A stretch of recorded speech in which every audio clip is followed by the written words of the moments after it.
দিদা, তোমাকে আমি কিছু কোশ্চেন করবো। হ্যাঁ বল। বললাম যে কোন এমন জিনিস আছে যেটাকে আমরা রান্নাঘরে ধুই না, বা ধুলে ওটা মানে মানে খারাপ হয়ে যায় জিনিসটা? কোন জিনিসটা গ্যাস মুছি করি তব সবজি ধুই, একটা জিনিস ধুই না, কি?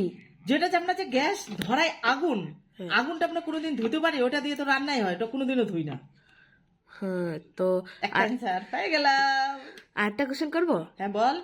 বললাম যে এক নৌকো সুপারি হ্যাঁ, গুড়ে না তো পারি, অ্যান্সারটা কি হবে? মান খাই এত সুপারি এত সব, আকাশের তারা। আর একটা জিনিস কোশ্চেন করলাম, বাহ। এমন কোন জিনিস আছে যেটা আমাদের সাথে চলে, হ্যাঁ, কিন্তু যেদিনকে ওটা থাকবে না ওদিনকে তুমিও থাকবে না? বলো। এটা তো বিশাল অ্যান্সার করছি, বয়স হয়ে গেছে পারি। আমাদের সাথে চলে, আমরা যেদিকে থাকি, মানে আমাদের ছায়া।